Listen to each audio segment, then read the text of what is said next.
All right. Brother the Lord, are we happy to be here today? Fantastic. All right, before I actually go into the topic of my sermon, can we imagine this for a moment? Imagine you are driving, could be to a new city, could be to a new state, and you have your GPS on, your navigation.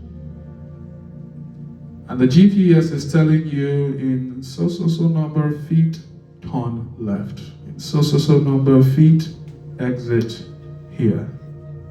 But in that route that it's taking you, there's traffic going on there. But then you look at it, and then you're like, actually, there seems to be a much more better route this way. GPS is saying keep going straight. But you decided, okay, let me exit here because that seems clearer. You exit there and you start driving, and then you meet a much more worse traffic than what you were encountering before. You were supposed to get to your destination, and then it added another hour to your ETA. Has something like this ever happened to any one of us before? Fantastic. I'm talking to the right people. So, quite all right, you're still moving on. You're still driving. But because you have pretty much abandoned that guidance system that is telling you go left, go right, you wanted to do it in your own understanding. That is what makes it take longer. Abi? Now, this is exactly what happens to us when it comes to our spiritual life. When we are out of alignment with God. We might still be serving. We might still be worshiping. We might still be believers. But we are disconnected from that divine guidance. That's pretty much what misalignment means. And usually what causes this is because we feel, okay, we can do it in our own understanding. That's usually what causes that. We can do it in our own understanding. And the verse that we've been reading, or the text of this particular theme that we've been reading, it says, do not be wise in your own strength, Abi. That's exactly what it says. So we should not try to lean on our own understanding. If we connect this to our day-to-day life, some of us might be frustrated because our prayers are not getting answered. Some of us might be confused as to, okay, should we keep going or should we stay still? Or exhausted because we are doing the right thing over and over and over again, but we keep on getting the wrong result. Or is it disconnected from that peace that passeth all understanding? Because, quite all right, you are even busy. You are working for God, but you see that peace that passeth all understanding is not there. What if I tell you it might not have anything to do with your effort, but it might just be that you are misaligned?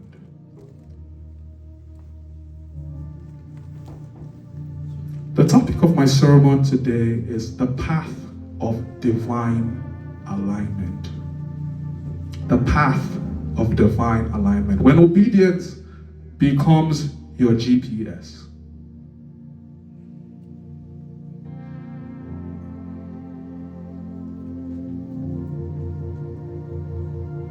So the theme of this year's anniversary is what again? Thank you. Walking in God's alignment. And the text is from Proverbs 3. But what we're going to be discussing this afternoon is going to be about the life of Israel's first king. We know him, right? Israel's first king, King Saul. We're going to be discussing his life. This is a man who pretty much had everything. Anointing, no, he was there. Blessing, no, he was there. He had assignment. He had access to God. But he lost every single one of them. Why did that happen? Because he chose his own understanding instead of specific instruction given to him by God. Because of that, he lost every single one of it. Now let's just read the passage again. Proverbs chapter 3. I'm going to be reading from a New International Version. This is what it says. Proverbs 3, New International Version, says, so it's 6 and 7, but I'll start to read from verse 5. Trust in the Lord in all your heart, and lean not on your own understanding. In all your ways submit to him, and he will make your path straight. Do not be wise in your own eyes. Fear the Lord and shun evil. So verse 5, I think that is pretty clear. Trust in the Lord with all your heart and lean not on your own understanding. Remember the what you call it, the analogy I was talking about previously about the GPS. The GPS, if you want to go from point A to point B and you don't know how to get to point B, what do you use to get there? The GPS, correct? The GPS has a broader view. You can only see, I would say limited. Because you cannot tell me you know all the roads in the United States if you're driving. No. But if you want to go from A to B, you go with that GPS. In a situation where we are not necessarily following God's direction, that is more or less like actually ignoring said GPS. So let's break down this verses that we just read. In all your ways, acknowledge him. What does this mean? In every single decision, not some, not when it's convenient for you. No, in every single decision you're about to make, in every detail that concerns you, every direction that concerns you, submit and recognize God. It's pretty much the same thing that was said in Matthew 6:33. Seek ye first the kingdom of God and its righteousness, and what's going to happen? Everything else will be added onto it. That was pretty much what we read with regards to Proverbs not too long ago. And he shall direct your path. He would not only make your path straight, but he would actually direct your path. And the part where it says, do not be wise in your own understanding. Like I said, don't trust your limited perspective. Don't trust your limited perspective. Rely on God's direction. He's the one who can actually show you the way. Because misalignment stems from you actually saying, okay, I can do this by myself. I actually know what it is that I'm doing. So we're going to be touching on about 4 different subtopics, I would say. The first is the beginning of misalignment, Saul's first compromise. Then the deepening of his misalignment, how he partially obeyed God. And then the consequences of misalignment. Then we will finish this up with the path back to alignment. So let's touch on the first one. Saul's first compromise. 1 Samuel chapter 13, 1 through 14. We're not going to read all of it, but I'm just going to highlight specific verses. So in this particular chapter, we already know Saul was anointed the first king of Israel. At this particular time, he was preparing for battle with the Philistines. So him preparing for that battle, Samuel told him that he should wait 7 days for him before he actually goes ahead and does the burnt offering or the burnt sacrifice. Because at that point in time, Samuel was the priest. So when it comes to actually doing the burnt offering, the priest had to do it.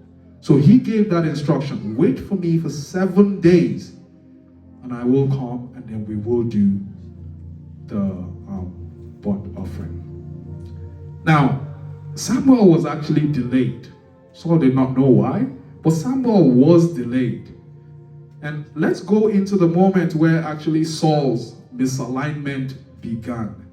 If we go to 1 Samuel chapter 13, I'm going to read verse 8 and verse 9.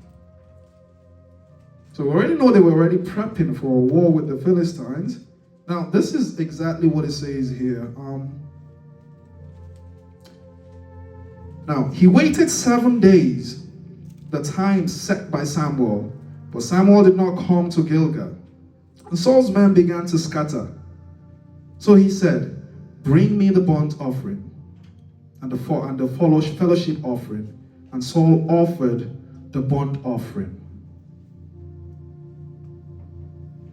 So at this point in time, Samuel was delayed.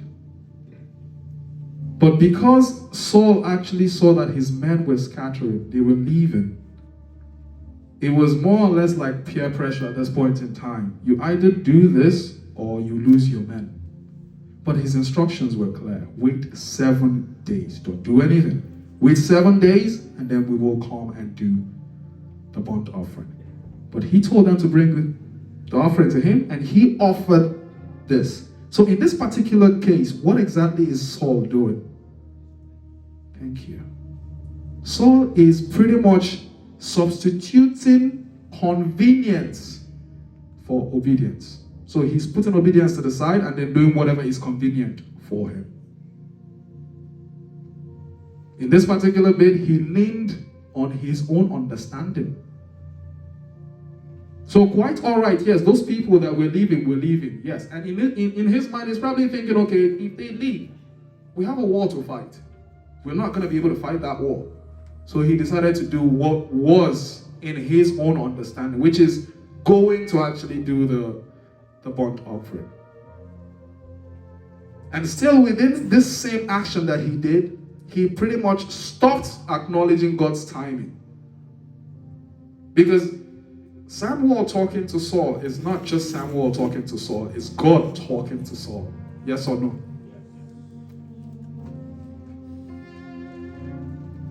So he was wise in his own eyes. He stopped acknowledging God. Whatever he did made sense to him.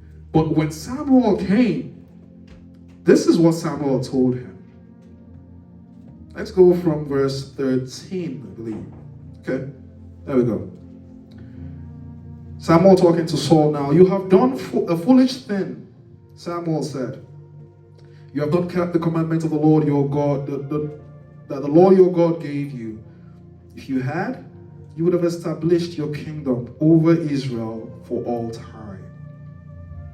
But now, your kingdom will not endure. The Lord has sought out a man after his own heart and appointed him ruler over his people, because you have not kept the Lord's commandment.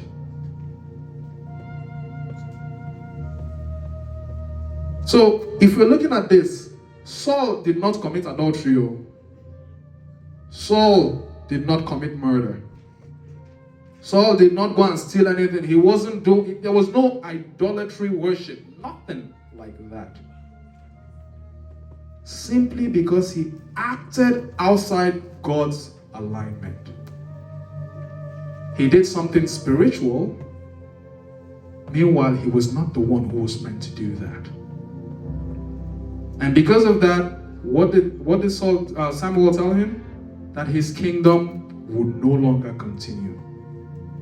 God has already picked someone else. At that point in time, God has already picked David. So for Saul, it was finished. Now, I don't know the heart of God. So if Saul might have come back and then begged for mercy, it's likely God might have forgiven him. But that was not him. He did not want to ask for mercy. He was always justifying whatever he did.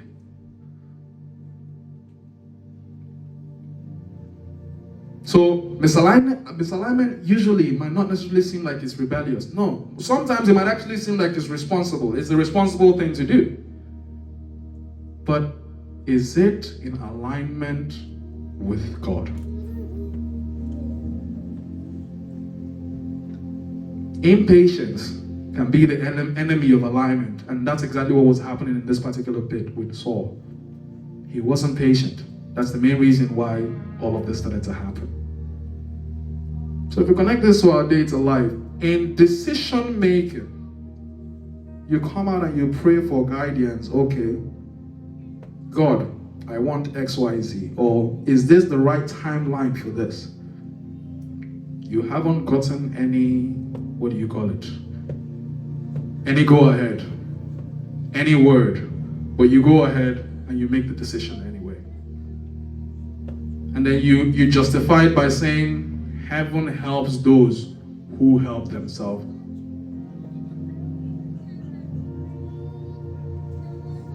Or it could be maybe you in a relationship, you ask God for a spouse. And then you get lonely.